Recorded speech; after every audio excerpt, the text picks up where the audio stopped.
presentation. Taking the victory today with 1927. They had a 623 in the mix, $10,000 plus contingencies. Michael Cox, Colt Boyette, your winners here at Lele. Congratulations, guys.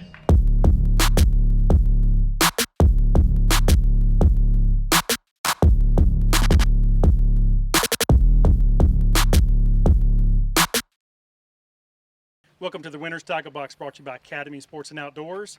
We just finished up on beautiful Lay Lake. It's the third stop of the South Division, Alabama Bass Trail. I'm joined here with the winners, Michael Cox, Colt Boyette. Guys, you had a big payday. What was your total payday today? From the calculation cages told us $18,500. Now, part of that was a Phoenix Bass Boats bonus. Tell me how long you've owned this Phoenix Bass boat. Yes, or Friday was a week. So it just is gotten broke in. So, but you know, Eric got me at Wedell Marine, got me on the water in time to be able to bring it up here to this event. You know, I'm sure that's key in helping you get this win, but it's always nice when you have a brand new boat to break it in with a win. You got a winner here, right? That's right. You know, I was joking with him earlier today. I said, you know, when I had my last boat, we won the first tournament we fished out of. I said, this is the first tournament out of this one. Maybe our luck will go the same way, and it did. Sounds like you need to buy a new boat before every tournament. Yeah, that's right. That's right. For sure.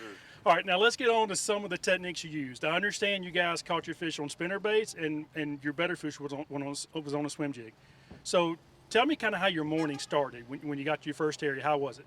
Well, you know, we really didn't have an area that we really felt confident that we can go in and catch some fish. We had a bad practice, and we ran up in an area on Friday and got a few bites, and we said, well, we don't have anything else going, so let's just start here.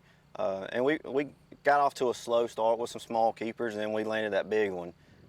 And that big one was just kind of there really wasn't no pattern to what we were trying to do. It was just we threw over there and she bit it. So it was kind of a luck deal.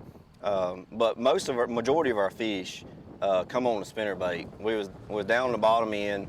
There's a major creek, and we had a lot of rain a couple days ago or yesterday.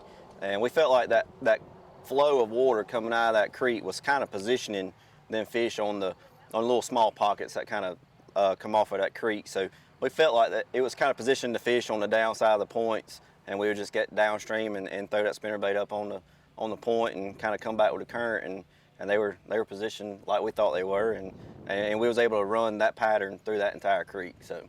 And doing that boat position is real critical. Sure. How did you have your boat set up? Were you tight to the bank, or tell me a little bit about that? We kind of felt like on the bottom side of those points that it would kind of be like a current break.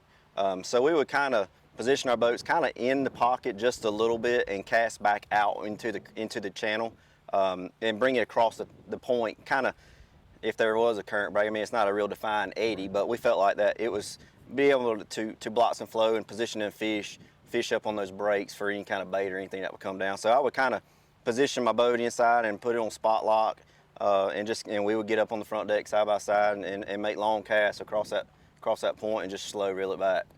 What was the water depth where most of these fish were coming out of? Well, you know, we had the boat sitting in somewhere around 15 to 20 foot, and we were casting up into 3 to 5. But most of our bites were about halfway back to the boat. So I would say, you know, the fish were probably sitting around 8 to 10 foot. So, but you know, I really think that current coming down through really played a huge part in it. Well, anytime you can get fish positioned in a certain area and you can capitalize on it, it certainly helps you be more effective during the day. And It sounds like that's what you guys did. Yes, sir. Absolutely. Let's see some of these baits that you used. So the big fish this morning come on a swim jig, and this is a homemade jig that I build. I pour it, but it is a Dirty Jigs tackle skirt with a Rage Menace on the back as a trailer. We got a limit pretty quick using that, you know, a small limit plus the big fish. So it was kind of, you know, anytime you can get a limit in the boat, you kind of calms you down a little bit, definitely. You know, takes some pressure off. Right. Now I do see something a little different. We've heard a lot of guys come across the stage talking about swim jigs. I hear a lot of guys say white. Yep. I see a lot of white when I'm on the water. This isn't white. This is more of a kind of a natural, you got a little bit of a bluegill type color to it. Yeah, you know, we kind of felt like with the time of year, you know, these fish probably come up and spawn, and you might have some fry out there and maybe some fry garters. Right. So we're trying to kind of imitate a brim or something like that, and this color is actually called Alabama brim. So we felt like this color, you know, a lot of people throw white, and you know, a lot of people think shad spawn. Right. And dirty water, you know, that's a good color. But I just got a lot of confidence in this color this time of year, so this is the reason I chose that color. And then, you know, I think the biggest key, or not one of the biggest keys, but it's kind of a thing I do, is instead of running that menace flat, I turn it up, Right. so it kind of mimics the tail. So Right. Looks more like bait fish. that's right. Okay. Now, your other bait was a spinner bait. Let's see what that looks like. This is a War Eagle finesse in a 5/16 ounce with a little Indiana blade on it. So we would just throw it up there, let it get to the bottom, pop it up, and just slow reel it, and just got a zoom trailer on the back of it, and I think that color's called Chartreuse Mouse, and it's one of my favorite colors. That's a great looking bait. Well, guys, these tournaments are not easy to win. You obviously pulled it off today, and great job. Congratulations. Folks, before you head on your next fishing adventure, be sure to stop by your local Academy Sports and Outdoors.